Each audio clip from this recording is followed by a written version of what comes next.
Notre première lecture ce soir se trouve dans l'Évangile selon Matthieu, chapitre 27.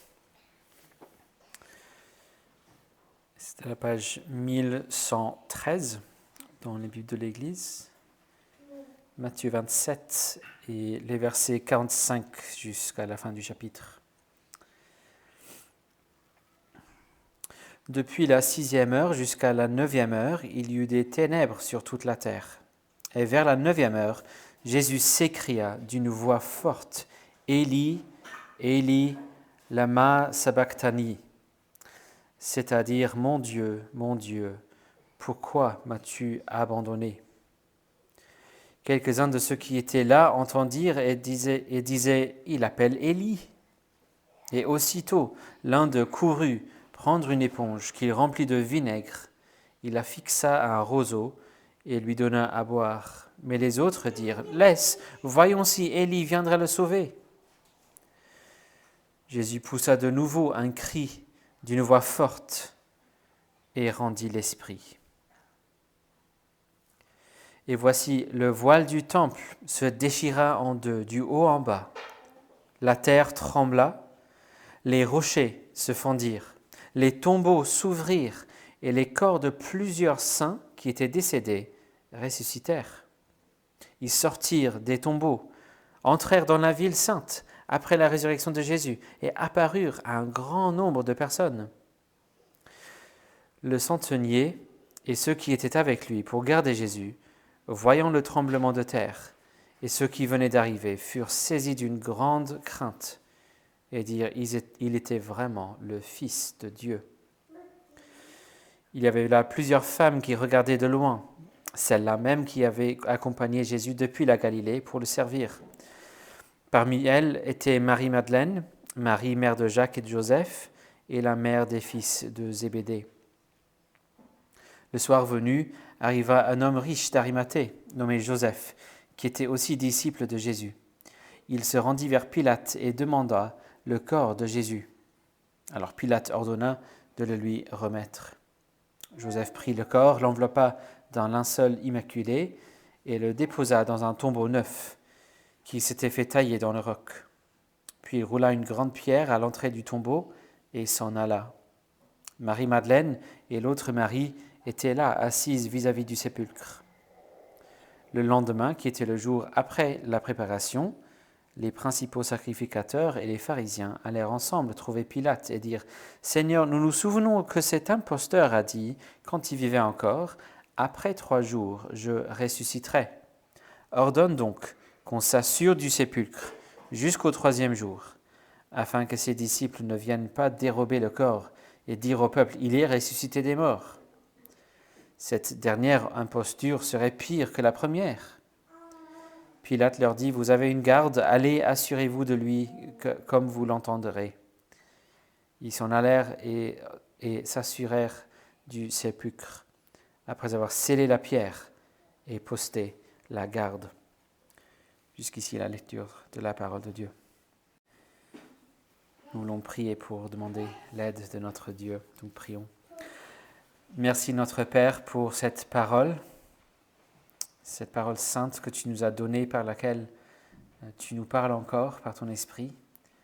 Nous te prions que tu nous transformes, que tu nous sanctifies, que tu nous fortifies, que tu nous aides par ta parole ce soir. Nous te prions que tu nous enseignes ce que nous ne savons pas, que tu nous donnes ce que nous n'avons pas, et que tu fasses de nous ce que nous ne sommes pas. Au nom de Jésus-Christ. Amen. Nous allons donc lire Romains chapitre 6 ce soir, c'est sur la page 1242. Romains 6 et les 11 premiers versets du chapitre. Romains 6 et le premier verset. « Que dirons-nous donc ? Demeurerions-nous dans le péché, afin que la grâce abonde ? Certes non. Nous qui sommes morts au péché, comment vivrions-nous encore dans le péché ? Ignorez-vous que nous tous qui avons été baptisés en Christ Jésus, c'est en sa mort que nous avons été baptisés.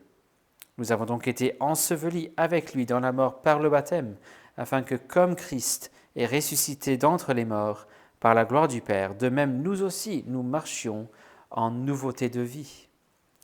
En effet, si nous sommes devenus une même plante avec lui, par la conformité à sa mort, nous le serons aussi par la conformité à sa résurrection. Nous savons que notre vieille nature a été crucifiée avec lui, afin que ce corps de péché soit réduit à l'impuissance, et que nous ne soyons plus esclaves du péché, car celui qui est mort est quitte du péché. Or, si nous sommes morts avec Christ, nous croyons que nous vivrons aussi avec lui, sachant que Christ, ressuscité d'entre les morts, ne meurt plus. La mort ne domine plus sur lui, car il est mort, et c'est pour le péché qu'il est mort une fois pour toutes. Et maintenant qu'il vit, il vit pour Dieu. Ainsi vous-même, considérez-vous comme mort au péché et comme vivant pour Dieu en Christ Jésus. Jusqu'ici, la lecture de la parole de Dieu. Ainsi vous-même, considérez-vous comme mort au péché et comme vivant pour Dieu en Christ Jésus. Nous arrivons ce soir aux questions dans le catéchisme de Heidelberg qui traite le sujet de la mort de Jésus, ce qui pourrait paraître un peu bizarre pour nous puisque c'est aussi le dimanche de Pâques. Et on a passé tout ce matin en méditant la résurrection de Jésus.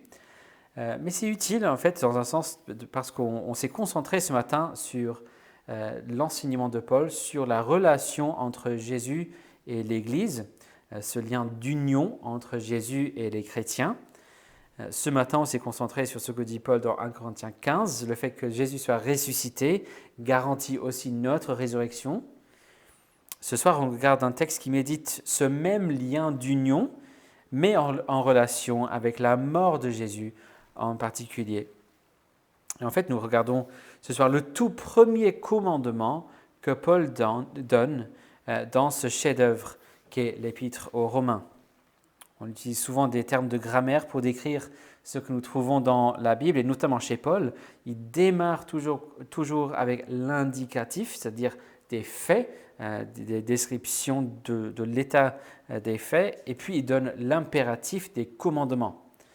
Et l'impératif est toujours basé sur l'indicatif. Et dans Paul, très souvent, on a la moitié du livre consacré à l'indicatif et puis l'autre moitié à l'impératif. Éphésiens, c'est 3 chapitres d'indicatif, 3 chapitres d'impératif, par exemple. Et ce n'est pas l'inverse. Ce n'est pas faites ceci pour que vous ayez cela. Faites une œuvre pour être accepté par Dieu. Mais c'est l'indicatif d'abord. Dieu vous a sauvé. Et donc, à la lumière de ses miséricordes, faites ceci en réponse, l'indicatif et puis l'impératif, à la lumière de l'indicatif, et basé sur l'indicatif.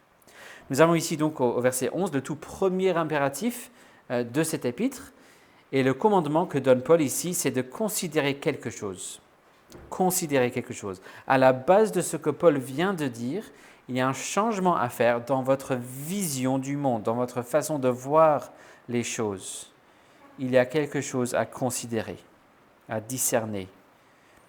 Mais avant de regarder cet impératif, notons l'attitude ou la perspective qu'il faut changer, ce qui ne va pas. Et là, on le trouve au premier verset. Paul a donné ce merveilleux exposé de l'Évangile que Paul, où Paul a conclu, là où le péché s'est amplifié, la grâce a surabondé. Et on pourrait être tenté de penser donc, si tel est le système, pourquoi ne pas simplement continuer à pécher pour recevoir encore plus de grâce? Et c'est la question que Paul présente au premier verset. Que dirions-nous donc? Demeurerions-nous dans le péché afin que la grâce abonde? Et la réponse est certes non, qu'il ne soit jamais ainsi. Et pourquoi non? Parce que notre relation avec le péché a maintenant changé radicalement, et ce grâce à ce lien d'union que nous avons désormais avec Jésus-Christ. Comme j'ai dit ce matin, Paul parle souvent en termes de ce lien tête-corps. Ici, il utilise l'image d'une plante dans laquelle nous avons été greffés, verset 5. Si nous sommes unis avec Jésus, puisque Christ est mort, nous sommes aussi morts en lui, avec lui. Ce qui a brisé notre relation d'esclave avec le péché une fois pour toutes. Verset 6, nous savons que notre vie, que notre vieille nature a été crucifiée avec lui, afin que ce corps de péché soit réduit à l'impuissance et que nous ne soyons plus esclaves du péché, car celui qui est mort est quitte du péché. La meilleure explication que j'ai croisée de ce texte, ce phénomène, se trouve dans le commentaire du pasteur Stuart Elliott sur l'Épître aux Romains. Je l'ai cité l'année dernière, je pense, dans notre série sur Colossiens, mais ça vaut le coup de le reciter, surtout puisque c'est à propos de ce passage-ci qui donne cette illustration. C'est un tout petit peu long, mais ça m'a beaucoup aidé au fil des années, donc je pense que ça vaut le coup de le partager. Donc je cite Stuart Elliott ici. « Il était une fois enfermé dans le château d'un maître cruel, un pauvre esclave qui devait se plier à toutes ses exigences. Sa misère s'accroissait car le tyran ne cessait de lui rendre la vie amère et de le harceler. Notre homme appuyait parfois une échelle contre le mur pour s'échapper, mais il ne montait jamais bien haut avant de voir surgir son maître qui le battait alors, presque jusqu'à la mort. Rien ne semblait pouvoir le délivrer. Dans la contrée habitait un roi très puissant qui imagina par amour un plan merveilleux pour délivrer ce pauvre prisonnier. Inutile d'entrer dans les détails, sauf pour dire que le roi fit mourir l'esclave en le clouant sur une croix. Recherchant son esclave, le tyran le trouve mort. À son grand dépit, il ne peut plus rien exiger de lui et il a perdu tous ses droits sur cet esclave. L'ancienne relation qui existait depuis si longtemps a définitivement disparu. Une fois l'esclave enterré, le grand roi survient, le ramène à la vie et l'accueille dans son palais. La reconnaissance pour une délivrance si merveilleuse submerge l'homme. Sa joie déborde envers ce roi si sage, charitable et puissant. Son cœur s'emplit d'un amour sincère pour celui qui l'a délivré. Et il décide de se consacrer dorénavant à son service. La mort a mis fin à l'ancienne servitude et a reçu une telle nouveauté de vie. L'homme ne désire plus servir d'autres maîtres. Il est mort pour l'ancien maître, le péché, et vit pour le nouveau, Dieu. » Fin de citation. C'est très utile, je trouve en tout cas, de voir ça comme ça, comment, si nous sommes unis à Jésus-Christ, c'est ce qui s'est passé. Notre relation avec le péché, notre ancien maître a été brisé, la relation est disparue définitivement parce que nous sommes morts vis-à-vis du péché et nous vivons vis-à-vis de Dieu.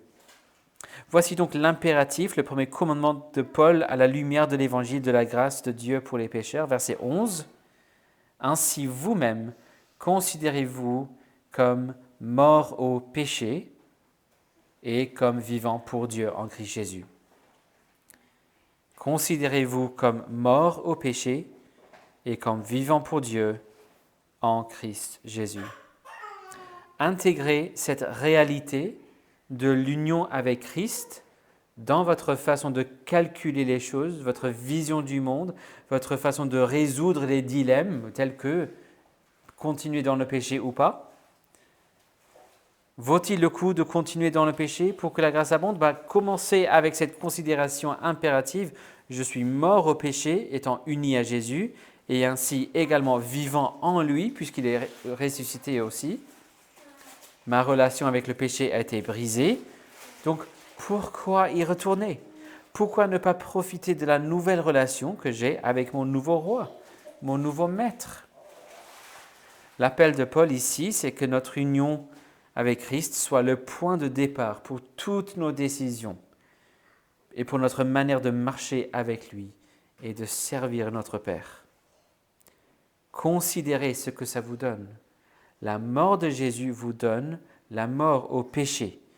Sa résurrection vous donne la vie éternelle, libre du péché. Que le Seigneur nous donne de saisir cette bonne nouvelle de plus en plus chaque jour, de la méditer, de l'intégrer dans notre façon de réfléchir et agir chaque jour pour sa gloire seule. Amen. Prions. Merci, notre Père, pour la mort de Jésus, ce qui n'était pas simplement quelque chose de technique, c'était vraiment très pénible, c'était vraiment horrible, très difficile.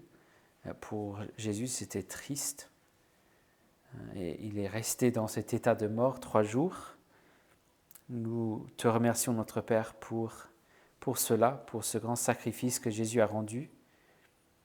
Et Seigneur, nous te prions que tu nous donnes de nous considérer de plus en plus comme étant unis à lui et donc morts au péché et vivant pour toi en Christ Jésus. Donne-nous d'obéir à ce commandement. Fortifie-nous par l'Esprit pour obéir à ce que tu dis, pour que nous puissions marcher en nouveauté de vie, pour que nous puissions te glorifier. Au nom de Jésus-Christ. Amen.